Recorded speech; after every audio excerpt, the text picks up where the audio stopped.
modelando S-2BC Helldiver. El bombardero en picada naval más producido de la Segunda Guerra Mundial fue el Curtiss SB-2C Helldiver. Se había planeado como reemplazo del venerable Dauntless, con más potencia, alcance y velocidad. Sin embargo, el departamento de diseño del gran fabricante norteamericano ya experimentaba muchos de los problemas que determinan el fin de esa compañía. Pocas y malas ideas, tan malas que el prototipo fue rechazado por la Marina. Tenía problemas en todo, el motor no daba la potencia adecuada, era lento e inestable, incontrolable en la picada, el ametralladorista tenía totalmente bloqueado su campo de tiro, pero el peor de todos era que el peso y la falta de potencia hacían que el aparato no pudiese despegar de cortas cubiertas de los portaaviones desde los que se esperaba que pudiera operar. El desastre revoloteaba alrededor de todo el proyecto, que tuvo que regresar a las mesas de dibujo.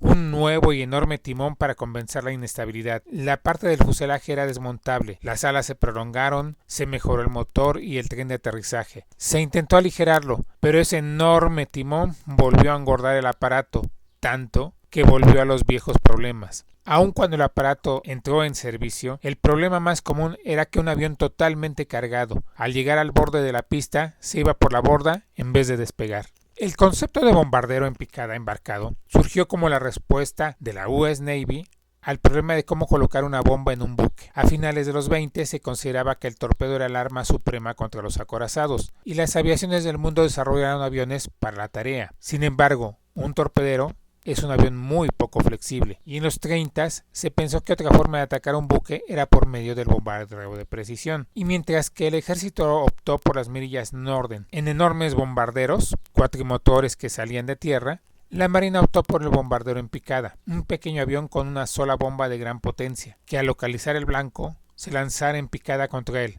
Apuntar el avión era más fácil que apuntar la bomba, y la inercia haría que ésta no se desviara de la trayectoria, haciendo blanco en forma más exacta. Esto representaba una gran economía: un avión, una bomba, un blanco. Los aviones eran pequeños y fácilmente transportables por un buque en alta mar, con el rango adecuado para cubrir la zona marítima alrededor de una flota.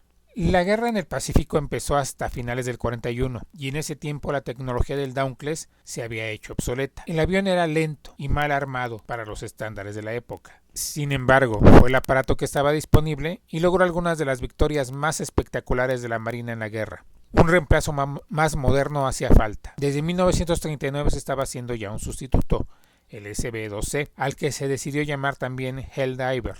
La fama de Curtiss en ese momento estaba en su apogeo. El gran fabricante había hecho los mejores aviones de los 30 y se confiaba en que haría honor a su nombre. Era tal la confianza que los planes para la construcción en serie comenzaron antes del vuelo del prototipo, pero las cosas no irían bien. Lo que siguió fue el desastre que comprometió seriamente a Curtiss y que a la larga haría que empeorara la compañía. El proyecto del SB-2C incluía novedades tales como una bahía de bombas interna, más velocidad, alcance y carga que el Dauntless. Sin embargo, el diseño era muy poco inspirado. Con los mejores ingenieros de la firma dedicados al P-40 y al C-46, la idea debe haber salido de un diseñador menor, del que no se tiene noticia. En cuanto fue posible hacer pruebas en el túnel de viento, se vio que el avión sería intrínsecamente inestable. Peor aún, el primer prototipo demostró debilidad estructural, poca maniobrabilidad, inestabilidad direccional y una muy pobre sustentabilidad, estrellándose en febrero del 41.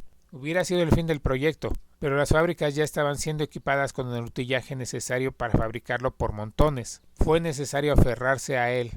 La Marina requirió al menos 880 cambios para el siguiente prototipo. El más importante, el cambio de timón. La historia operativa del Helldiver es en cambio sobresaliente. Llegó al combate cuando los japoneses ya estaban a la defensiva. Participó en todas las operaciones anfibias posteriores a Guadalcanal, desde Tarawa hasta Okinawa. Sus tripulaciones lograron sacar lo mejor de tan pobre aparato. Sin embargo, cuando las circunstancias rebasaban a las tripulaciones, ocurrían desastres.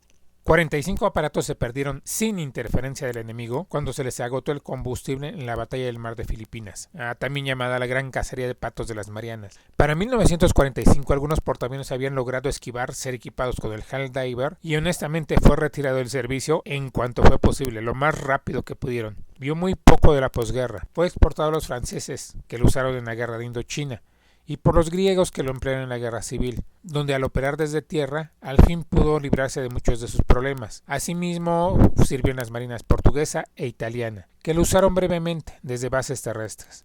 La Gran Bretaña rechazó de plano el aparato, así como el US Army. Modelismo. Este modelo fue fabricado por Lindbergh. En la actualidad es fabricado por Airfix en su serie 2. El modelo de Lindbergh es sencillo, pero a pesar de ello es el mejor. El interior de la cabina es casi inexistente, solo los asientos y los pilotos.